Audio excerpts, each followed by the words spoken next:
So, let us start this lesson with a question. So, suppose what is the big headache for a programmer whenever the programmer has to develop a very large and complex software. So, many questions may come, whether you have to design it properly or the coding should be done by an expert programmer, or there should be adequate testing while this one. In fact, all three things are very much essential, and in fact is a concern for any software development team. Now, Java is famous and Java is basically at the top, because at the time of coding the programmer can introduce some things into the program itself, so that the program is fault free, error free, and then robust program development is possible. Now, this is possible in Java using a concept, and very useful one concept, which is basically unique of its kind, and then only the Java language provides it. Other programming language C++ in some extent it provides, but it is a very unique and new of its kind in Java. The concept is called exception handling. Now, exception handling coming into the way to dealing with errors in the program. Now, before going to have the discussion on exception handling, we should understand about what it does mean about errors in a program. Now, so far the concept of error is concerned, there are two types of error in Java programs. One is called the compile time errors and another is called the runtime errors. So, the compile time errors is very easy, because it is not your headache to debug it. If you write some program which is not syntactically correct, that means not written according to the language specification, then it will report an error, and this error will be reported by the compiler, Java compiler, Java C program itself. So, this is the compile time error, and there are many situations when the compile time error is concerned, but I am not so much concerned about compile time error, because if you write the program according to the right syntax of the Java programming language, then compilation error is no more there. But if you have suppose some mistake, programming mistake, right, then compiler will report an error and you can fix the error, and then you can develop the program, I mean successfully compile. Once the successfully compile a program, there will be compile time error free, compile error free program. On the other hand, which is more concern, more headache, this is called the runtime errors. This is very difficult.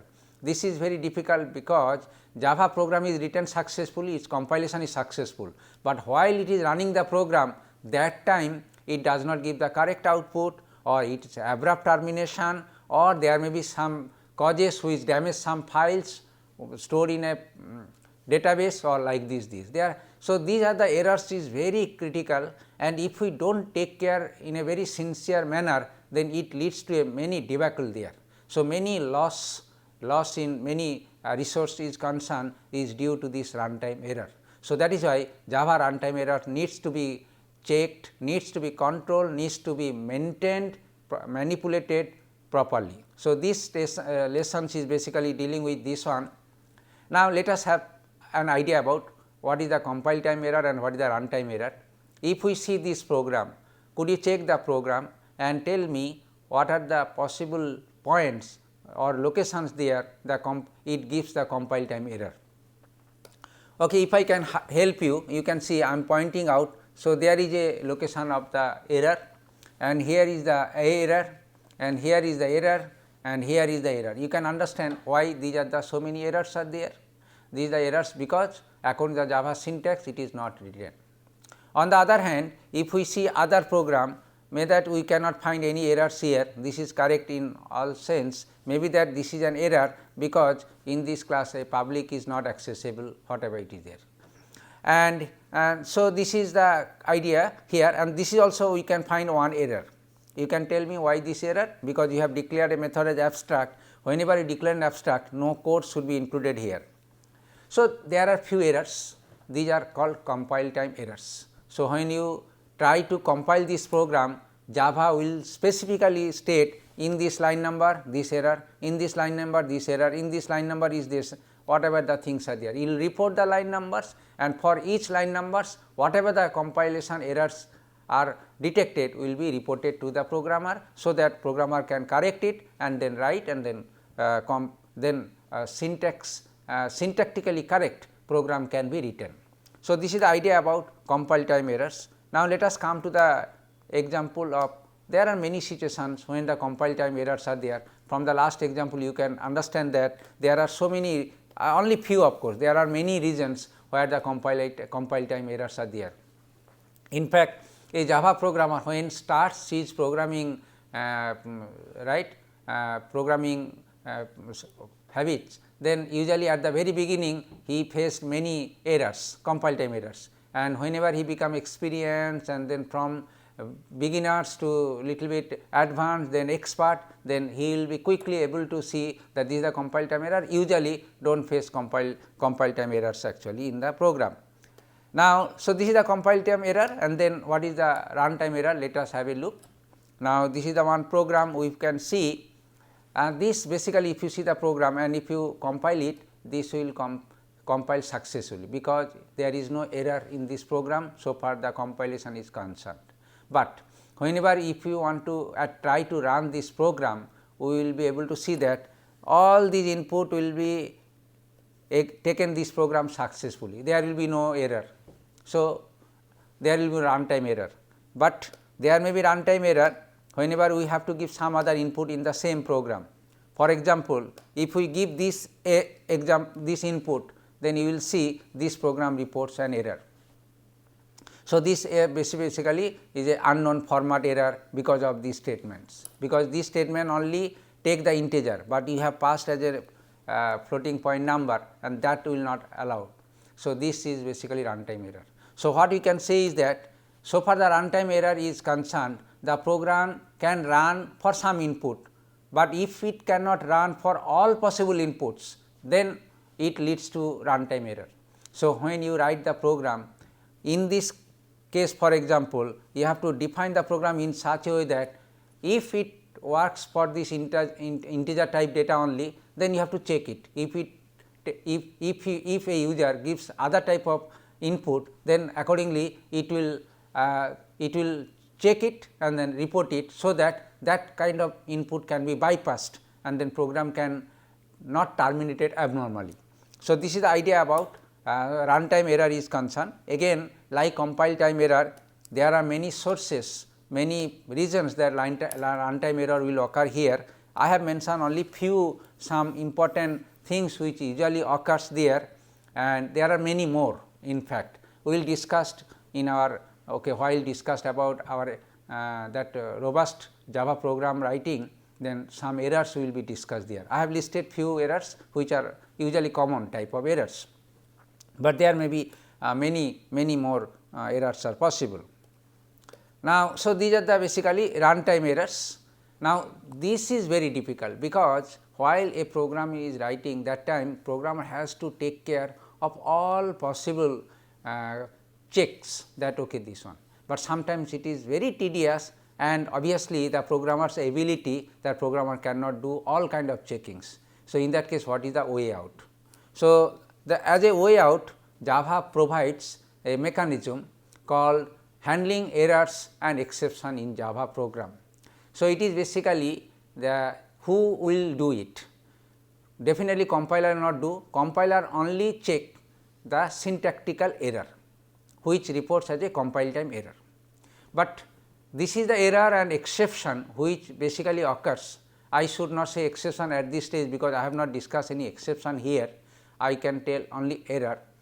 This is checked by Java runtime interpreter environment, Java runtime system.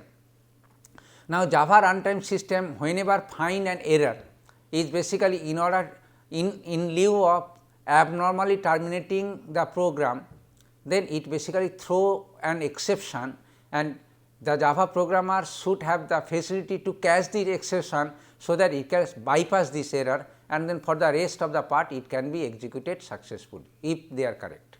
So, this is the concepts. So, whenever there is an error or some abnormal things is occur, Java runtime environment will catch it and then throw it, and then Java program will process it so that abnormal termination can be avoided.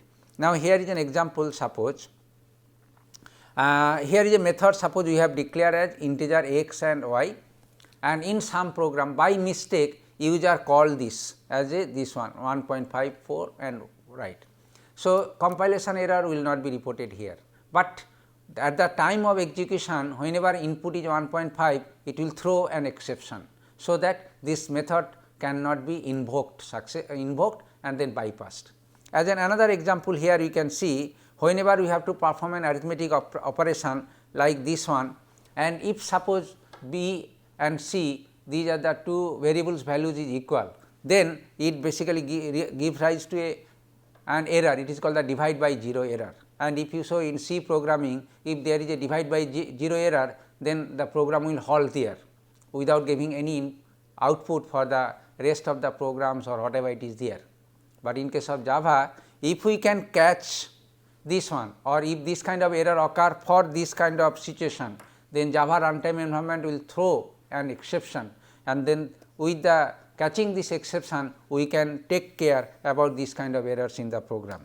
So, this is the concept, that error and exceptions in Java can be handled during the runtime and then avoid the errors. Now, so far the errors and exceptions is concerned in Java program. There is a big what is called the development, and there in Java there is a package called the java.lang package, which basically discussed many classes, and here is a class hierarchy. As we see, there is a class called throwable, and this throwable can throw two types of classes called errors and exception, and for the exception there is IO exception and then runtime exception. So, this is the total class hierarchy or the mechanism dealing with errors and exception in Java program. So, this is the concept called exception handling in Java. So, there is a class, as I told you, java.lang package, which basically define all the classes it is there. Now, let us see about little bit details about the different possibilities about the class and then exception handling mechanisms that is there. It is very big story. So, we will cover this kind of discussion not in one module, we may take 2 more modules to complete the discussion with illustration, and then finally, we have a demonstration, so that we can pinpoint exactly how the things, the mechanism works for us. Now, first let us have the idea about in general what is the exception handling mechanism it is. As I already mentioned about that Java provides runtime error management one concept.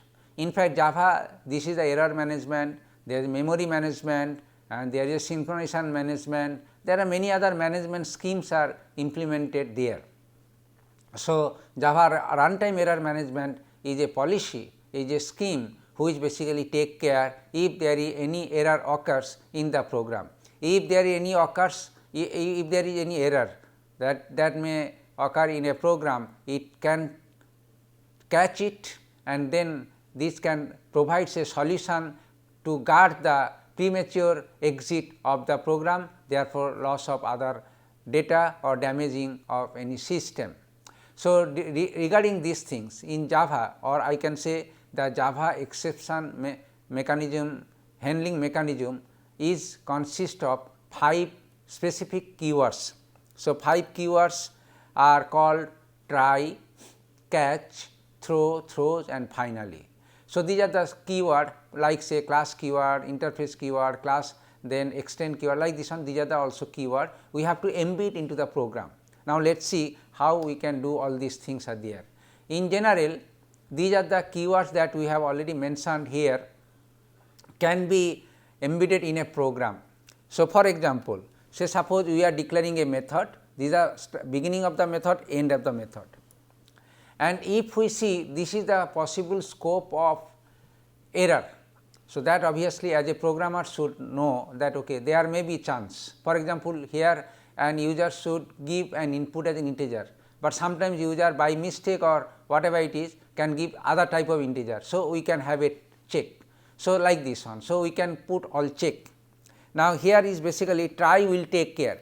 So, try can check that okay, these are the possible sources of error in a program. So, whatever the codes those are basically under scanner, they can be put into this block is called the try block. And then for many errors there are many different type of exceptions occurs.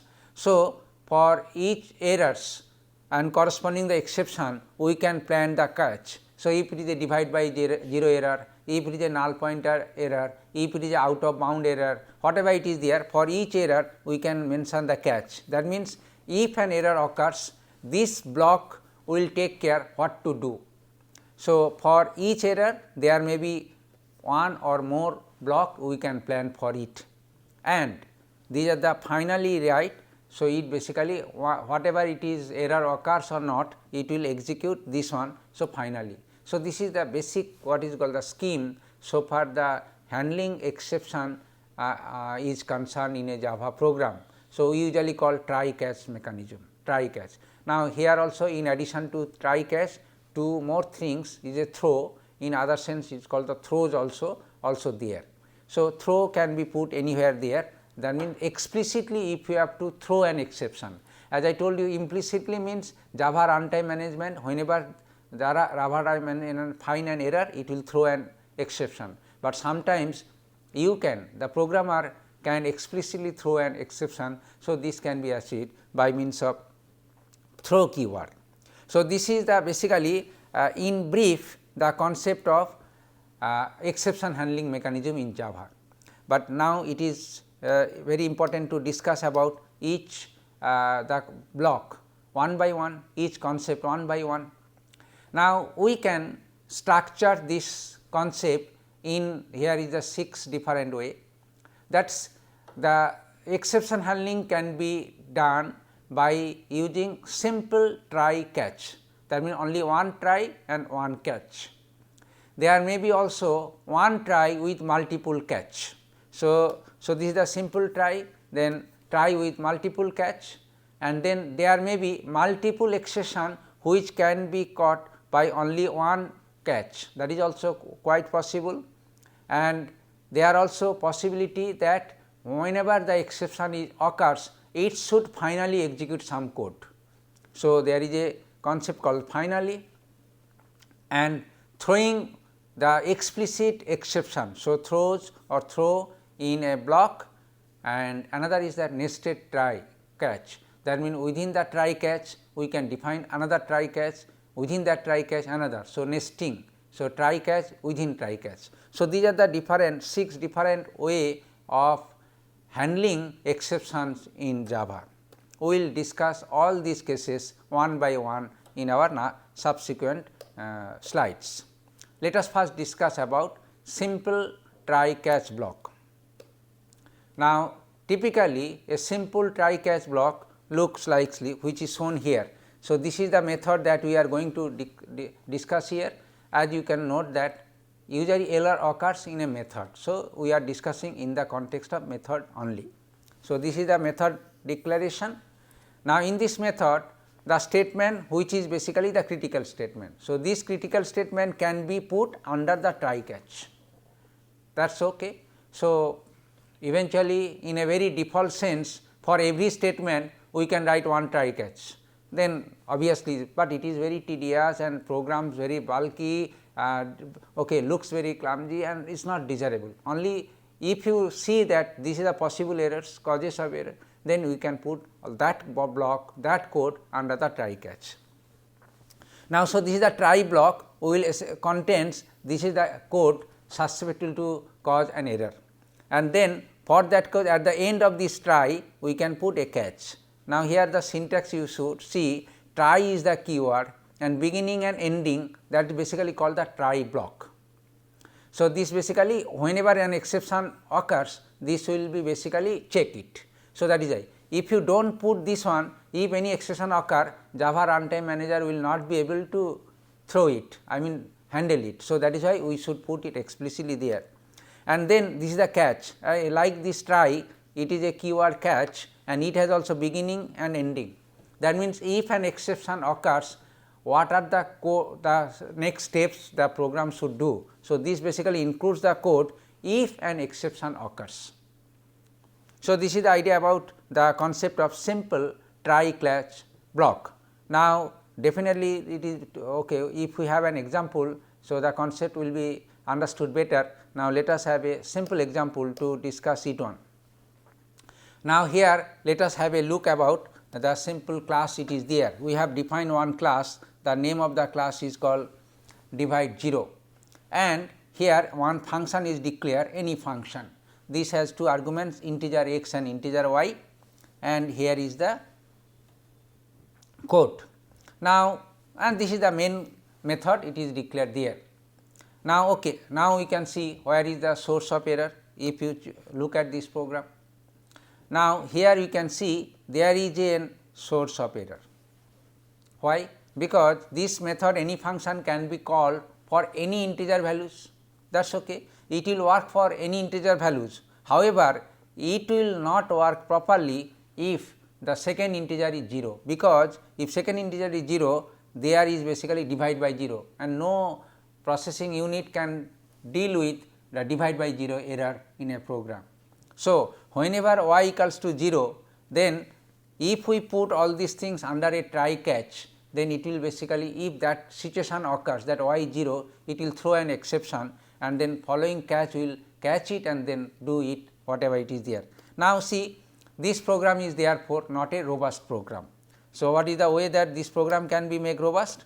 And here is the one possible input that it will work usually always, but sometimes it may not work, and here is basically is an attempt to make the program robust. How we have done it? If you see, this is the code which is basically very critical code. So, we put this code in the try catch block. So, this is basically under try, and if you see, this is the catch is basically what is basically tell that x y is bypassed, enter y as non-zero. So, you should pass the input y as non-zero like. So, this basically may send a message or an output to the user if this kind of error occurs. So, here if you see, this code will not execute always, only if error occurs here, then only it catch and then accordingly it will execute. So, this is the way that we can build the program so that it can run in a robust way. That means, it will take any input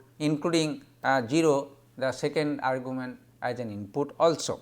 So, this is the idea about making the program robust. It is a very simple example here, and here is another example. As you can see here, what we have done here is that we put these things in a try catch block. You know why we have done it?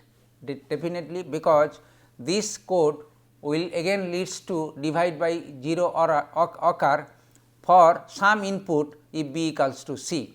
So, here after if in case suppose this error occurred for b equals to c, is basically report that this occurred there, and then it basically bypass and this. So, this is the idea about the try catch, or I can say that simple try catch mechanism in Java to handle the errors. Now, here again let us have the look. This program looks very innocent. Apparently, if you see that there is no errors. Now, can you tell me what are the possible errors are there in this code? Is basically command line input. That means, here if you see args dot length, okay, arg dot length is basically if it basically says that number of inputs when you have passed as a command line. Okay. Now, so here is a possibility that user can run this program without passing any input. That means, this value will be 0. Now, if this value is 0 or others, or it passes suppose 2 value, but argument of this array is much more, then there may be what is called the out of bound error there. So, this program if you run it for many inputs, you may check that this program may run for some input, but not truly for all input is there. Here is some instances I have mentioned here that this program will work for this as an input, this as an input, but not this, but not this. Now, you can understand why this program will fail to run for this kind of input, but not this one.